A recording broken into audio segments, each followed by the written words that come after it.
Assalamualaikum warahmatullahi wabarakatuh. Bismillah, alhamdulillah, wassalatu wassalamu ala rasulillah, la hawla wa la quwwata illa billah, amma ba'd. Puji syukur kehadirat Allah subhanahu wa ta'ala atas semua limpahan karunia nikmatnya di subuh yang insyaallah mubarakah ini kita bisa melaksanakan sholat berjamaah. Mudah-mudahan setiap langkah kaki kita mendapatkan ampunan dari Allah Subhanahu wa taala, meninggikan derajat kita di sisi Allah Subhanahu wa taala, sekaligus mempermudah jalan kita menuju ke surga-Nya Allah Subhanahu wa taala. Amin ya rabbal alamin. Salawat serta salam mari kita selalu haturkan kepada junjungan kita Nabi Muhammad sallallahu alaihi wasallam. Mudah-mudahan kita nanti mendapatkan syafaat beliau hingga yaumul akhir. Amin ya rabbal alamin.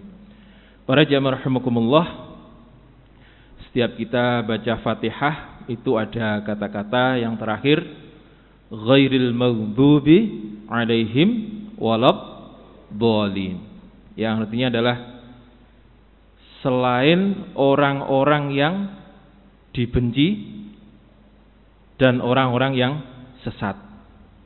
Ihdinas siratal mustaqim, tunjukkanlah kami ke jalan yang lurus.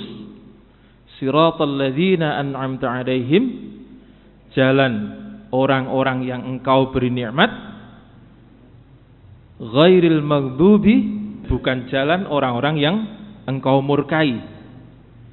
Waladhdallin, dan bukan jalan orang yang sesat. Nah, yang pertama yang kita sebut tadi, maghdubi atau orang-orang yang dimurkai, itu adalah secara spesifik itu dimaksudkan adalah orang-orang Yahudi. Orang Yahudi ini adalah orang yang dimurkai oleh Allah. Dari kemarin-kemarin, kisah-kisah kemarin itu, orang Yahudi itu sudah tahu bahwa Muhammad itu adalah Rasulullah. Bahkan dikatakan dalam Al-Quran, mereka itu kenal Muhammad itu, kenal Rasul itu, seperti halnya mereka kenal terhadap anak-anak mereka sendiri.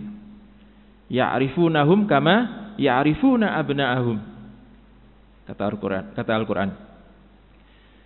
Termasuk masalah Khaybar yang kemarin kita bahas itu. Mereka sudah tahu bahwa mereka itu akan dikalahkan, tetapi tetap perang. Tidak mau ikut Nabi, tidak mau masuk Islam. Itulah orang-orang Yahudi. Jadi mereka orang yang tahu tapi tidak mau melakukan, sehingga disebut dengan orang-orang yang dimurkai. Lalu siapa orang yang sesat itu? Orang yang sesat ini dimaksudkan adalah orang-orang sinten kira-kira? Orang Nasrani. Mereka sesat di dalam berpikir bahwa Isa bin Maryam itu adalah Rasul, tetapi mereka kemudian membuat inisiatif sendiri dan menjadikan Isa menjadi Tuhan, yang disebut dengan Yesus Kristus itu.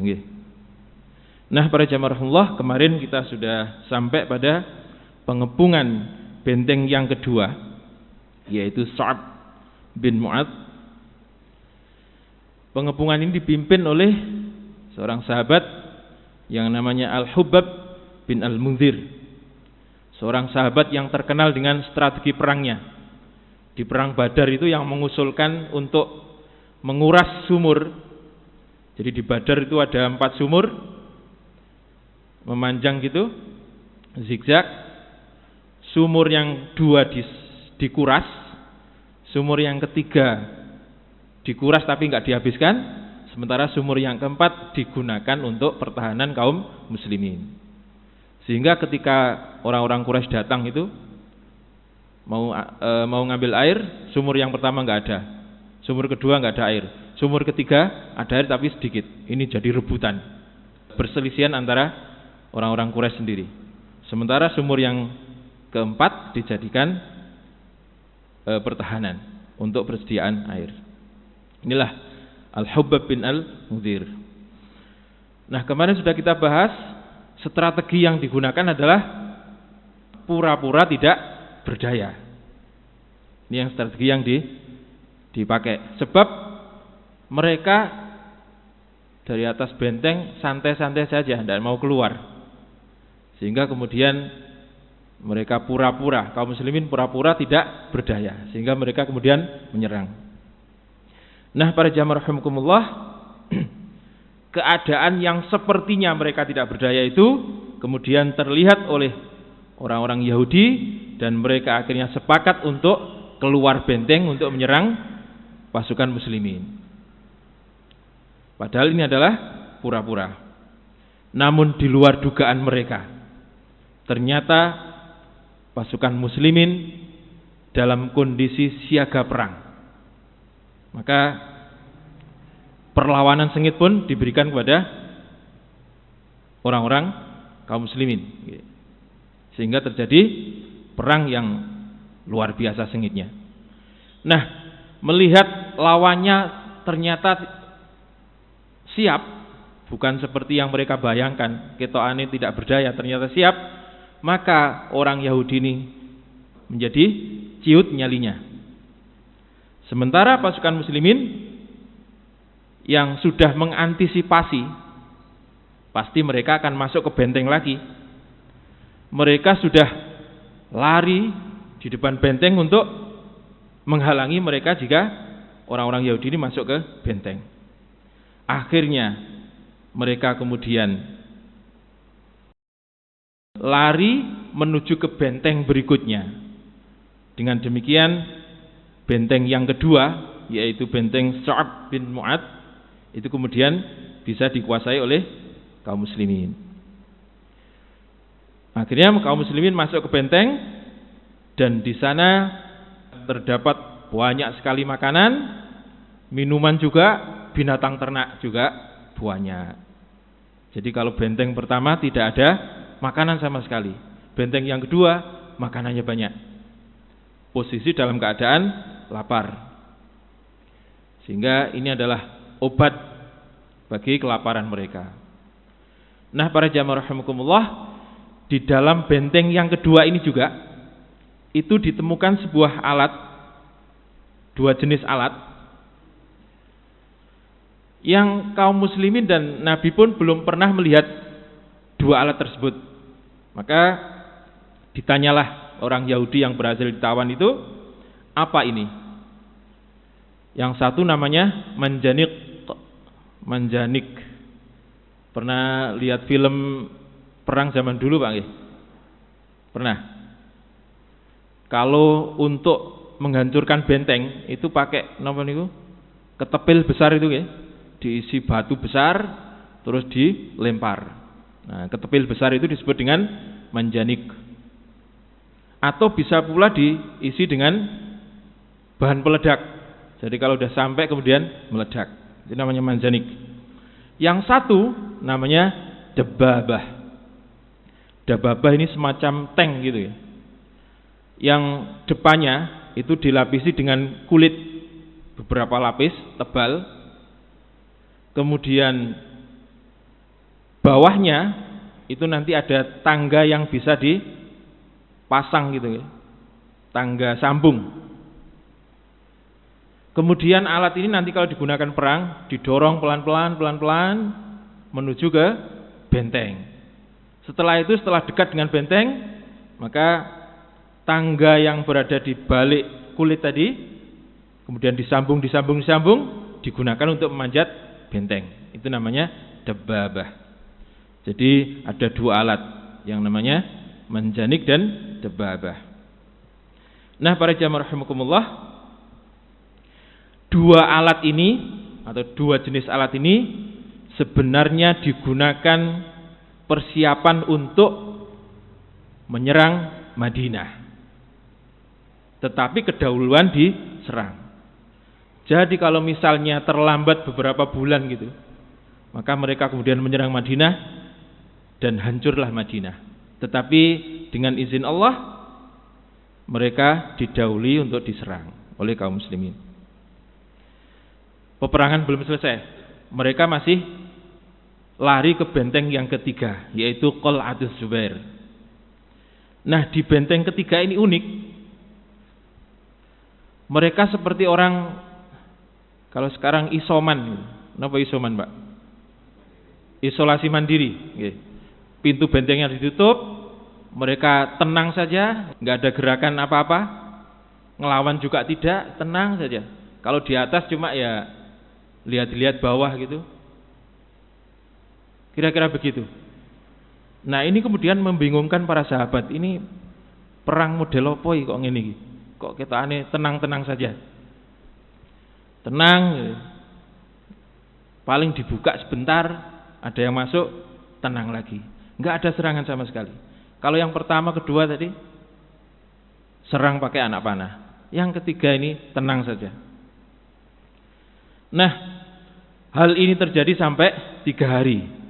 Nah, ini kalau diteruskan, walaupun tadi sudah dapat bahan makanan kan bisa habis juga nanti. Sementara yang di benteng itu persiapan bahan makannya masih banyak. Maka para jamaah rahimakumullah, setelah 3 hari kemudian ada orang Yahudi yang malam-malam keluar menuju ke perkemahan tentara muslimin. Orang Yahudi ini kemudian ditangkap oleh para sahabat, kemudian ditanya oleh para sahabat, kamu pasti mata-mata orang Yahudi? Bukan, saya bukan mata-mata. Berarti kamu musuh, saya bunuh kamu. Bukan, saya bukan musuh. Lalu apa maksudmu keluar terus kemudian mengintai kami? Saya kepingin ketemu Muhammad. Ada apa? Ada sesuatu yang mau saya sampaikan. Mbok di sini saja, enggak, saya kepingin ketemu dengan Muhammad. Maka orang ini yang bernama Ghazal ini, orang Yahudi yang bernama Ghazal ini dibawa ke hadapan Nabi. Lalu Nabi bertanya, siapakah kamu? Saya Ghazal. Apa yang kau inginkan? Wahai Muhammad, aku ingin memberikan informasi kepadamu. Kamu mengepung benteng ini 1 bulan, 2 bulan, 3 bulan pun mereka akan tenang-tenang saja. Mereka akan santai-santai saja. Sebab di dalamnya banyak sekali makanan. Kebun-kebun mereka berada di dalam benteng. Oleh sebab itu mereka tenang-tenang saja. Kata Nabi, kamu ingin menakut-nakuti saya. Ketahuilah bahwa Khaybar pasti akan kami taklukkan. Kata Nabi.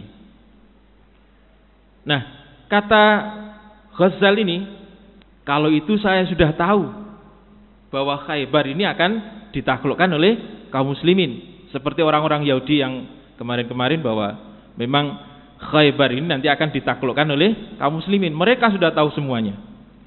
Dan Ghazal juga mengatakan begitu. Kalau itu saya sudah tahu. Dan saya yakin kamu juga pasti akan menaklukkan Khaybar. Tetapi saya punya informasi untuk kamu, kata Ghazal. Apa itu? Kata Ghazal, tapi ada syaratnya. Baik, apa syaratnya? Syaratnya adalah ketika kamu nanti sudah menang di Khaybar, maka kamu harus melindungi saya, keluarga saya, anak saya, istri saya, dan harta-harta saya. Baik, kata Nabi, kamu akan dilindungi. Keluargamu, anakmu, hartamu juga akan dilindungi. Maka kemudian Ghazal ini mengatakan, kelemahan mereka hanya satu. Mereka tidak mempunyai sumber air. Padahal sumber air ini adalah sesuatu yang vital bagi kehidupan. Dan mereka itu setiap malam mengambil air dari tempat yang di pojokan sana. Jadi di ujung sana itu ada semacam gua gitu yang terlindungi oleh batu dan pepohonan, yang setiap malam mereka mengambil air dari sana. Maka begitu Nabi tahu tentang hal tersebut, Nabi memerintahkan sahabat untuk jaga tempat itu, amankan tempat itu. Maka malam-malam Kemudian orang-orang Yahudi ini pelan-pelan geser. Begitu mau keluar dari tempat untuk mengambil air, yang paling depan ditangkap oleh para sahabat. Maka yang lainnya kemudian lari masuk ke dalam benteng lagi. Kata Nabi, biarkan mereka lari. Yang penting mereka sudah tahu bahwa sumber air mereka sudah tertahan dan tidak dapat dipakai lagi. Maka ketika mereka semuanya tahu bahwa sumber air mereka sudah dikuasai oleh kaum muslimin, dengan terpaksa mereka harus keluar dari benteng untuk berperang. Maka esok harinya dibukalah benteng itu, kemudian mereka menyerang dan terjadi peperangan yang dahsyat. Ini peperangan benteng keberapa nih Bapak? Ketiga. Tetapi biasa orang-orang Yahudi posisinya begitu sudah terdesak langsung lari ke benteng berikutnya. Maka kemudian setelah beberapa saat mereka dapat dikalahkan dan mereka kemudian lari kembali untuk menuju ke benteng berikutnya yang disebutkan benteng Qal'atul Ubay. Nah, melihat pengalaman-pengalaman yang sebelumnya, mereka akan lari ke benteng berikutnya. Oleh sebab itu kemudian sekelompok pasukan dari kaum muslimin yang dipimpin oleh Abu Dujanah kemudian lari juga menuju ke benteng Qal'atul Ubay untuk mengepung benteng tersebut. Sehingga ketika mereka lari ke benteng Qal'atul Ubay ini, kemudian mereka sudah berhadapan dengan kaum muslimin, belum bisa masuk. Inilah kemudian yang menyebabkan mereka kemudian lari ke benteng berikutnya, yaitu benteng kelima, Qal'atun Nizar. Dan di tempat inilah anak-anak, istri mereka, kemudian orang tua yang sudah tidak bisa ikut perang itu diamankan. Sebab apa? Sebab mereka yakin bahwa kaum muslimin tidak akan mampu menjebol benteng Nizar ini, Qal'atun Nizar. Tempatnya di atas bukit, temboknya tebal, kemudian tinggi, benteng yang paling kokoh. Oleh sebab itu mereka menyimpan anak dan istrinya di dalam benteng ini. Nah, walaupun demikian pasukan muslimin tetap mengepung benteng yang kelima ini, Qal'atun Nizar. Lagi-lagi kaum muslimin hanya bisa mengepung, tidak bisa menyerang. Sebab bentengnya ini lebih kuat dari benteng-benteng sebelumnya. Ini seperti main game Pak ya. Game. Menang pertama enteng, menang kedua rada abot, ketiga abot, keempat lebih berat lagi. Kira-kira begitu. Nah, di saat pengepungan itulah kemudian Nabi teringat ada alat yang ditemukan di benteng kedua. Napa Pak? Manjanik. Maka manjanikilah kemudian dipasang. Untuk apa? Untuk menjebol benteng Qal'atun Nizar. Orang-orang Yahudi begitu tahu bahwa alat ciptaannya digunakan untuk menyerang sendiri. Waduh, kena kita ini. Senjata makan tuan.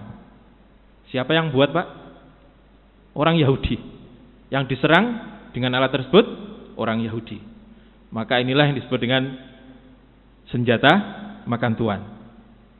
Maka mulailah kaum muslimin menjebol benteng dengan cara melontarkan batu besar.